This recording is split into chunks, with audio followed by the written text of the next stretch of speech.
For the next 30 minutes, we will explore the unexplained. From mysteries beyond our galaxy to ghostly phenomena in our own backyard, we will dive into our psychic abilities and explore everything from conspiracies to the just plain weird. Welcome to 30 Odd Minutes. If the truth is out there, we will find it. But only by sheer accident. Thank you. Welcome to 30 Odd Minutes. It's great to be back with you. We've missed you all and so glad you're here because we love you. We really do. You know that if the truth is out there, we will find it only by sheer accident or in an alcohol-induced stupor.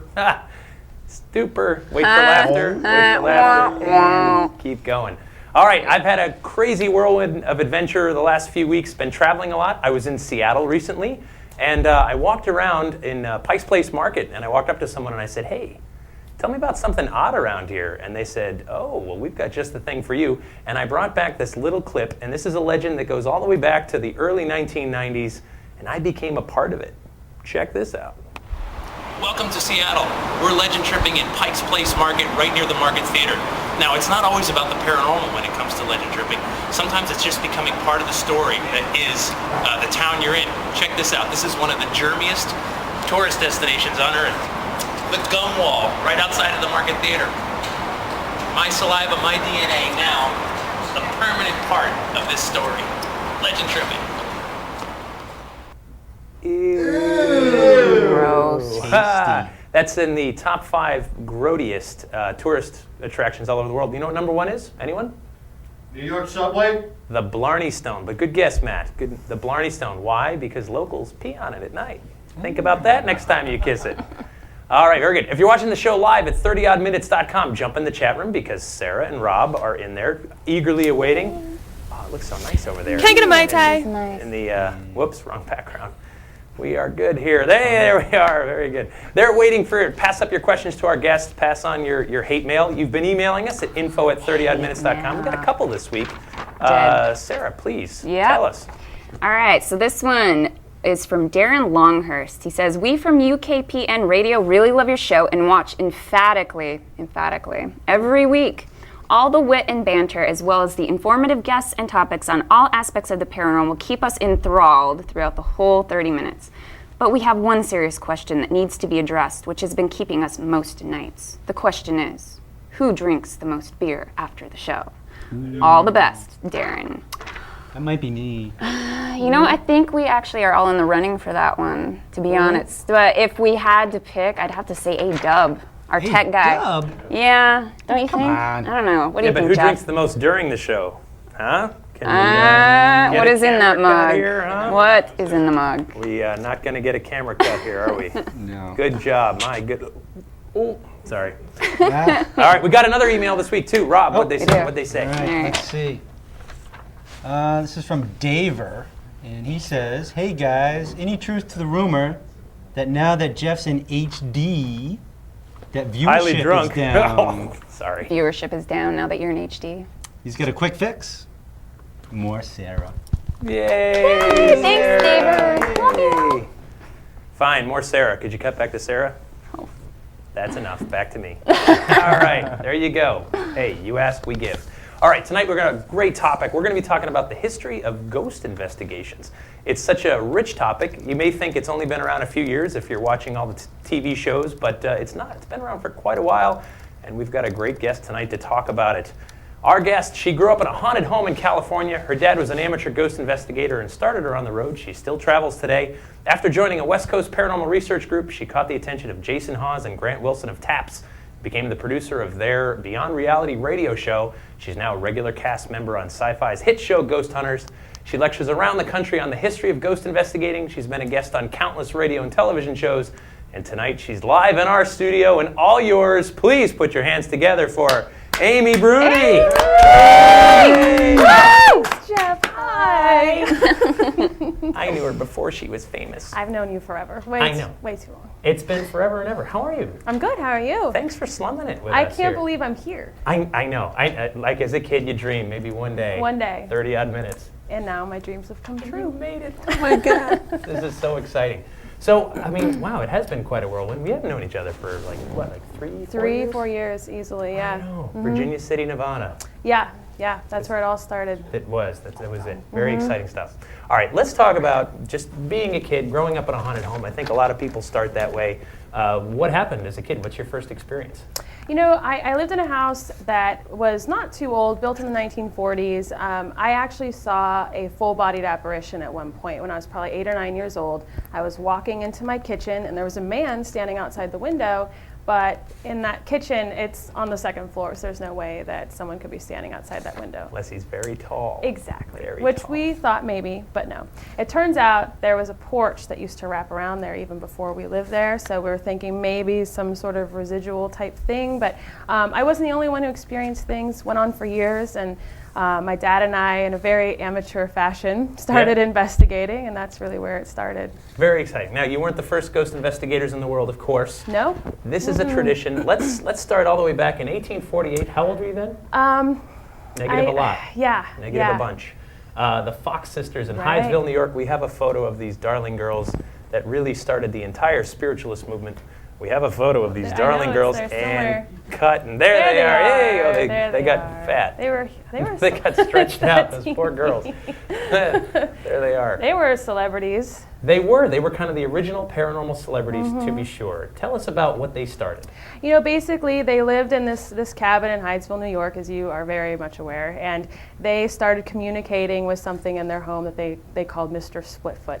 And it just became this sensation. They took this show on the road, and really, you know, people started coming out not only to experience this for themselves, but to research them and figure out how it was happening. So, you know, regardless of the controversy and whether it was fraud, it really was kind of the catalyst for this whole kind of ghost investigating originally, really. Right, and so the spiritualist movement gives rise to things like the Ouija board, Right. the idea of putting the mediumship in the hand of the regular person and not just the psychic or whatever. Exactly. And then people like Harry Price come along. The original ghost hunter, the first guy to use the Yes. word ghost hunter. Yep. Harry Price in England. We have a photo of him too, and he's a dashing gentleman. And He is. I don't want to deny people that. But yeah, so I mean, talk about Harry, there he is, Harry Price, his psychical research. Very controversial again. I mean, he was really one of the first, like, a kind of media-hungry paranormal investigators, and so, you know, many people kind of throw away some of his research, but regardless of how you feel about him, a lot of his techniques we still use today. I mean, even on ghost hunters, you know, we've done the whole sprinkle flour on the floor and see if there's footprints. You know, we use thermometers, which he did originally to look for cold spots. So it's interesting to see, you know, what he did that carried on. You know, he was the first person to do a radio broadcast from a haunted house. Right, so, right. Yeah. How cool is that? And you know, actually, we have a picture of his lab as well. In his original psychical research lab, he talked about things you should have, like you said, the thermometer, galvanometers to measure static discharge, all that kind of stuff. So really, even though the gadgets are cooler looking today and have digital outputs, Oh, those are pretty cool looking. yeah, no, they were cool. That would be a great old school Ghost Hunters Yeah, it episode. would. You should Use film his it in stuff. black and white and just use that old stuff. I would love it. I want royalties if you use that idea. Document it here first. So how do we come along? How do we get from the 1920s and Harry Price to this modern day craze, which really, I mean, there's no disputing that the show Ghost Hunters, which has been year 8 now, are we in? Yeah, 7? we're filming season 7. So Season it's been 7. around since 2004. Right. Yeah. And there's no question that it's had a huge impact on getting lots of people out there forming paranormal research groups, doing this for themselves. You know, a big log on a fire that's been burning for 150 years already. Right. No question. So how did we get there? What do you think is the catalyst that gets people so hungry to do this and watch it? You know, what I think it is when they see the TV show, people start to relate. And they're like, you know, okay, I'm not the only person that's had these types of experiences. And everyone on the show is so real that I think they feel very comfortable themselves coming out and saying, hey, you know, I've had this happen. And then from there, they want to start a group. And, you know, I mean, Ghost Hunters wasn't the first show to do that, though. You know, in the 80s, you had things like sightings. Sure. And, you know, so it just really has come in waves. But currently, I think definitely since 2004, it's been And GH. there seems to be a connection, and this goes all the way back to the Fox sisters too. Every time there's turmoil in the world, I've said before, I don't think the spiritualist movement would have necessarily made it if not for the U.S. Civil War in the 1860s. Right.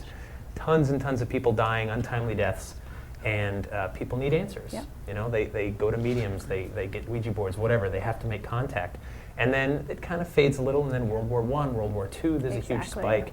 And why now? Why 2004 and 5? And now there's so many ghost shows. It's not just ghost hunters. Yeah, I mean, it's honestly like I don't know that it's as you can't pinpoint it to a war per se as you could before. But we did have some pretty horrific things happen. Maybe people started thinking about death and dying, and but I do think a lot of it is attributed to the internet and TV and just the how accessible the information is right now too.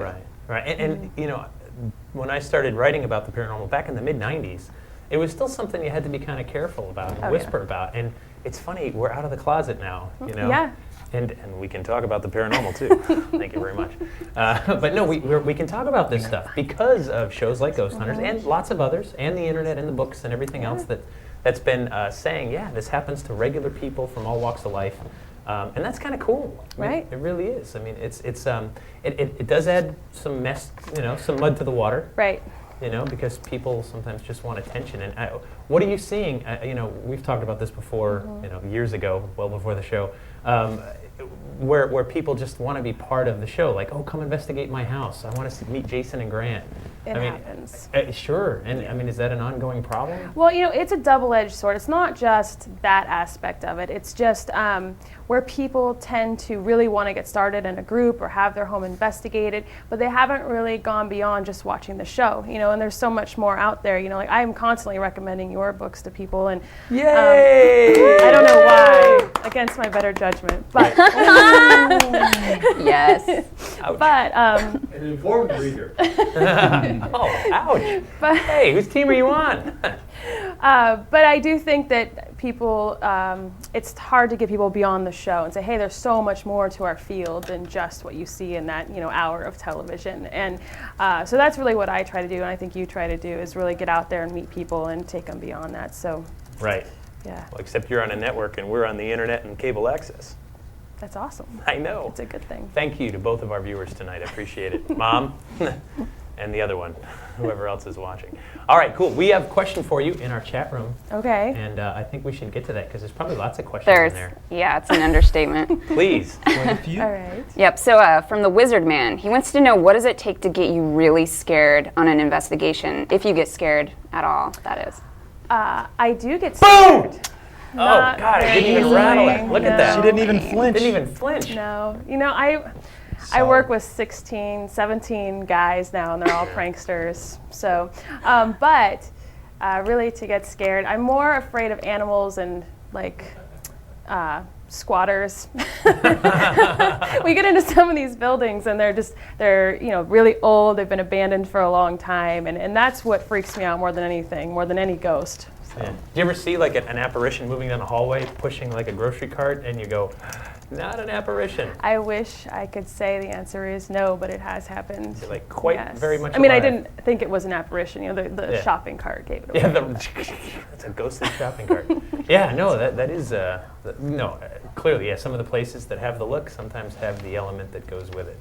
Right. No doubt, no doubt. Okay, so let's talk about how you got so you join a local paranormal group in California, and you start doing events, and it's a TAPS family member, and how do you get from there to producing Jason and Grant's radio show?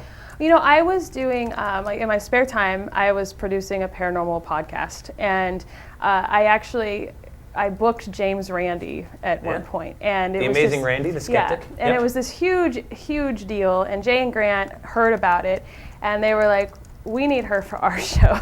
And so from then on, it was really surreal. One day, I got this call from Grant. I was sitting in my cubicle at work. I used to work in project management. And he's like, "Hey, Amy, it's Grant Wilson from Ghost Hunters." I'm like, "Okay." He's like, "We heard the James Randi interview, and we're really interested in having you work with us on our radio show if you could, and if you have the time." And you know what he said that day? He said, "What we really want to do is get you out of that cubicle." and it was like, and now I'm really out of the cubicle. Yeah, no kidding. My God. Yeah. So the show went for about a year, right? About a year and a half. Or Yeah, a year, 2 years. Yeah. I mean, you can still find it online here and there, and it was so much fun. Like, I would go back to it in a heartbeat. It was a I blast. remember. I Yeah. was a guest, Yes. and I actually filled in as a host? guest host on once in a while because you guys are always traveling. Yeah. Pretty much. And so you're doing that for a good long while, and then when's the moment where it's the transition from, yeah, we want you to be on Ghost Hunters, not just do this remotely from California for our radio show? It was strange because they had asked me before, and I was like, I don't think I'm really interested. You know, just the idea of traveling that much. And I had a really great job. You know, it was just like I was really happy at home, and you know, I was happy doing the paranormal stuff from home and investigating. And then there was just one point where they asked me again. They were out in California shooting some episodes, and they said, you know, why don't you come investigate? Just, you know, try it out, see what you think. So I went out with them for a few cases, and I was like, I think I could do this. And it was just like the perfect time where I was like, all right, I'm out of here. And now, I mean, I'm literally on the road 10 months out of the year. It's a crazy schedule, but it's worth it. You know, I get to do what I love. I get to go to amazing places. It's a great group of people to work with. So. Yeah. And so where's that moment where you say, you know, oh my God, I'm on Ghost Hunters. You know, like you're on a TV show that you watched, and you know. It's so weird because it doesn't feel different. Like, I mean, I thought maybe it would, or you know, you have this kind of expectation that once you get on TV, something's gonna change. I guess you know how people like get married and they always ask, you know, do you feel different? It's kind of like that. I don't feel any different. It's just a really different kind of job, you know. Yeah. And then what about? I mean, you know, the Just fans. like marriage. Just like marriage. Exactly. Says Matt. We won't go into his dating life. That's a whole other show, and we need more than 30 minutes. Love you, Matt. but think about that. You know, I know the kind of crazy emails I get, and I can imagine if you're on a network show like that, it's just times 1,000. Yeah. But I mean, and the people you meet, lots of great fans, no question. People that have great theories, great discussions, amazing folks. But some of you are nuts. Some, not you, because if you knew you were nuts, you wouldn't be nuts. There is the catch-22. Right. So what about some of the crazy stuff that's happened since people start maybe recognizing you in public? Like, did they give you vials of their blood, locks of their hair, limbs? I mean, give us honestly, something like good. I wish I could give you some dirt, but like we have really respectful, nice fans, and you know, I'm sorry. You know, okay, I do have a one weird one. Thank you. We were staying at a hotel, and this woman, for some reason, kept calling my room repeatedly, and I wasn't there. And I came back to the room after investigating all night, and I just had all these messages from this woman, and each one was more and more insane. And eventually, like, she was just broken down, crying into the phone, saying she wanted to meet me and she wanted to come investigate with me. And I had to call the front desk. I'm like, don't put any more phone calls. I mean, I couldn't believe they put that many through to begin with, but it was pretty crazy that she knew what hotel we were staying in, that it was so easy for her to just be patched through to my room. And but honestly, that's like the one time I've had anything really sketchy happen. So. Right, but now I know when you check into hotels, you're supposed to ask for Wilma Flintstone. Yes, yes. Oh, edit that out. Yeah. Thanks for that, Jeff. Totally outed you. Thanks. We're going to be calling various hotels around the country and asking for Wilma. Right. Who knows? You might get. Who knows what you get? Who knows? That's how I check into hotels too now, as a matter of fact. So you need to reach me. All right, cool. So, but yeah, the fans are interesting. You've done a couple live shows now too. Mm-hmm. That's a different element. I mean, what's live TV like? It's like this. It's You know, like it's so this. stressful. Like, I don't think I can handle this. Like, I know. I don't know. No, it's weird, but it's kind of like one of those things where you just go. Like, you start and you're like, well, there's no turning back now. We're live. We know what you mean. I guess you've been there. Yeah, we do that each week. All right, we have more questions for you in the chat room. I feel like I should get over there because people want to know all kinds of stuff. The angry rabid fans are going to eat us alive. Go. We have enough questions for an entire other show. Okay. But ATM 7051 wants to know, has something ever followed you home after an investigation? That's a good question. Yeah, that is. I mean, we get that a lot, and honestly, the answer The homeless is guy with the cart? Yeah, but you know. Puppy dog? Yeah. No, nothing's ever followed. You know, people are always worried. You know, can something attach itself to you? And I've heard stories of it happening, but I've never had that happen. And I really don't think like I just go into a place assuming it can't happen, and that's my only defense. And I don't know if that's smart. Good one. That's better than holy water. Well, that's the thing, you know, if you have something like that, like holy water or some sort of, you know, religious metal, or, you know, that's something that could be taken away from you, and then suddenly you feel weaker. And so I don't say any prayers or anything. I just go in myself and Right. yeah. No lucky Prada purse or anything? No, I should get one though. I could use one. They do ward off evil, I've heard. I'm not a spokesman, but yeah, I could be. All right, good stuff. What else do people want to know? We should get through some of the chat room questions. There's a ton, I know. Yeah, there is. What else do they want to know? A lot of talk, of course, about your little Double Trouble team member, Chris, and how what you think about that. Okay. Well, Chris left to go to GHI. GHI is Ghost Hunters yes, International, yes. also on the same network. She's one of the new lead investigators over there, so her and Barry are running the team. So she got this amazing promotion, basically, where she gets to go travel the world, but that means I don't have my sidekick. I miss her like crazy, but we have Adam Barry working with us now, and he's the winner of Ghost Hunters Academy last season. So he's been, you know, trained by Stephen Tango, and he just fits right in, and he's awesome. So I do miss her incredibly, and I actually spent the weekend with her. She came and hung out. We went shopping, and so we have moments where we get to see each other, but I do miss her. Yeah. I wish her the best. I know it's going to be good for her. She's having a blast. So. Yeah, but now you're the only girl, and keep those guys in line? Yeah, I'm the only girl. And what people don't realize is not only am I the only girl on the team, but the crew of 11 people, all guys. So nice. Lots of interesting happenings. It's like working in a locker room, I imagine. Yeah, smells like it too. Ooh, we just learned something new. That's good. That's the kind of insight we were hoping to get to tonight. Very good stuff. All right, good. Well, so what about? Let's talk about the difference between, you know, you've been with a paranormal group before, and now you're doing it for TV. What's the difference between, say, an investigation on a weekend with a research group and when you have to do it for television? Because, you know, obviously a real investigation doesn't happen in 44 minutes. Right. That's a 1-hour show with commercials. Yeah, you know, honestly, and I know a lot of our people who like to attack us out there don't want to hear this, but honestly, our investigations are so much more controlled than an investigation or any investigation I'd ever been on before. It has to be, because we have to know where everybody is at all times. We only let 3 or 4 people in a location at a time. It's the 2 team members plus 2 crew members. You know, every team I've ever been on, they have 6 or 7 people in there at a time. And so it's very quiet. Everybody gets down to business, and we know where everybody is at all times. You know, the crew knows to keep people away from the building, and so it's definitely different. There is stuff you have to get used to. You have to open up to the cameras. You know, you have to kind of explain things, apparently, you know, over and over again. You're like EMF, or like what is EMF? Fields, EVP. Yeah. You know, it's like over, but you know, you have to do it because you might have just those few new viewers that come in that week that don't know. So it's just the way it goes, and there's a lot more kind of explaining, you know, what the claims are, and you have to set the area up when you go in, just stuff that you wouldn't think to do normally. Right. But it's a great way to investigate, in my opinion. I mean, it's very quiet, very controlled, and we've gotten to go to some amazing places. So. Plus, too, I mean, people need to understand in any television show that's, you know, it's not like they were there for 45 minutes. No. You have cameras rolling hours and hours and hours and hours of footage. So all those boring 3-hour stints, well, that's not going to make it to TV. It's just not interesting. Yeah, and they don't. And the other thing too is a lot of people don't realize we're there for more than one night most of the time. I mean, if you really watch, you'll see my hair changes a lot during the episode. We're wearing different clothes. We're there for 2 or 3 nights.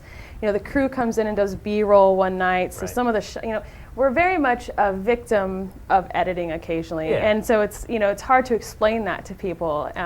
Not that our editors are bad, but it's just, there's just so many little things that can go wrong taking, 16, 20 hours of footage and putting it into 44 minutes. Right. And it's really hard to explain that. And at what point do you learn what type of clothes the camera can't see through when it's in night vision? I didn't learn that at Fort William Henry last week. Yeah, I heard a lot. I got a lot of emails about that. Big hats off to all the guy fans out there, right? Yeah, I mean, usually you double up, but when it's 90 degrees out, what do you think? Fair enough. All right, we have more questions in the chat room, please. Sarah, Rob, what do we want to know? Yeah. All right. What do you think? What do you think? I think we'll go with Boatless Pirate. All right. Boatless Pirate. That's a good name. He wants to know what the most embarrassing moment you have had on Ghost Hunters is. Oh my gosh. Wow. You wanna Open-ended stew on question. Spill the beans. Yeah, I don't know. I have not really been thoroughly embarrassed yet. All right, Oh, next question. that sounds like an open invitation. Time. I don't know. that? Well, we still have a few minutes left in this show. You know, I think Let's see what it'll we can happen. Yeah, I'm pretty sure this is the place for it if it's gonna happen. do. Yeah. Stay tuned, Boatless Pirate. Sorry, Boatless. you may get your wish live. Very exciting. All right, so you work with all kinds of personalities. You get to see amazing places, and one of the things too is that I think really one of the stars of the show by far are the locations. Oh yeah. Hands down. Where you're at, getting to go see those because most of us can't afford, don't have the time or the money or the resources to go to all these places. So to kind of ghost hunt by proxy, Right. is such a big part of it. And I know you do a lot of events. You run them, you attend them, you speak at them. And that's so cool. I was with you 2 weeks ago at the Stanley Hotel. Yeah, In fact, again. our last episode was all about the Stanley. We So had great. Such Cal a great and- place. Yeah, great place. And you get to meet fans that are just so excited. You realize to be doing this with the people they watch on TV. Right. Like, it's just a dream come true for them, which is so cool because when you've been doing this a while, you totally forget, that like, oh yeah, this is a huge deal, when you're on your 100th investigation. Yeah. For these people, it's their first. Right. And So that's, true. That's so cool. But yeah, so do you have a favorite haunt? The Stanley is up there. Okay. I love the Stanley. I love Waverly as well. And we actually get to go back there this season, so we're going to film there again and Awesome. and investigate. And but the Stanley, it's one of those places where you have the paranormal activity, you have the view, you have the spa, you have the bar. The spa, the bar.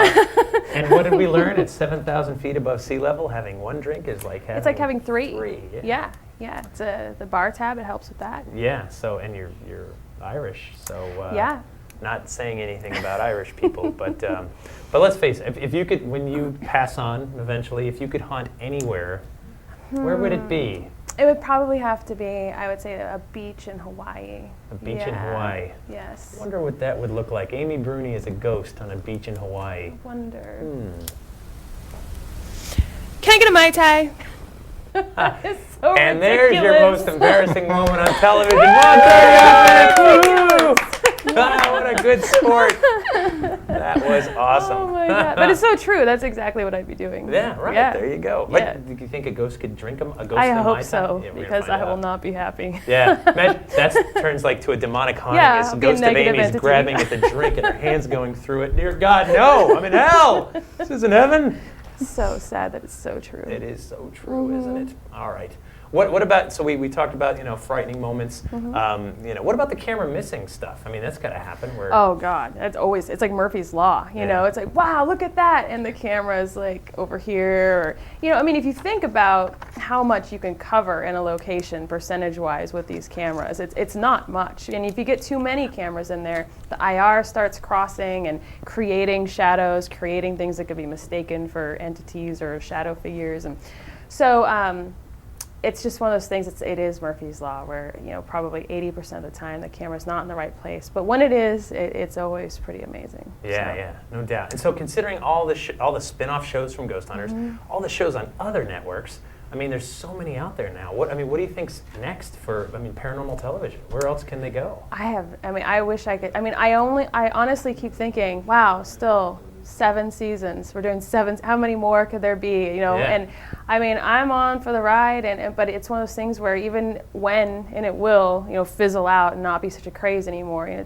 I think that the passionate people will keep on doing it. There's those diehards that are going to keep on going no matter what. So it seems like the paranormal is almost becoming a staple of television, just like cooking shows. There've been cooking shows for 50, 60 years. Maybe this is what's next. We're going to keep seeing, different versions, different teams, different personalities, but new haunts. Some of the old favorites, which again were such a big part of it. So, Amy, we're just about out of time. Didn't that go fast? it did. I know. We should just keep rolling. What happens? No, we won't. Well, they'll just shut us off when the cameras go dark and all that other fun stuff. But thank you so much for coming here and slumming it with us and going out for beer with us after. Yeah, it's gonna be and fun. buying No, the first I round. thought that was my payment. Yeah. Oh, right. We couldn't afford that if we had to pay you in booze. But very exciting. You can watch Amy on Ghost Hunters, of course, on the Syfy Network. You can get links from our website, and you can watch this and all our other episodes at 30oddminutes.com. For everybody here, Andrew, Andy, Matt, Sarah, Rob, Amy, myself, it's been a blast. Thank you so much for watching. Thanks for being here. Thank you to you in the chat room, and until next time, stay odd. Woo! That was fun. Now we watch the credits.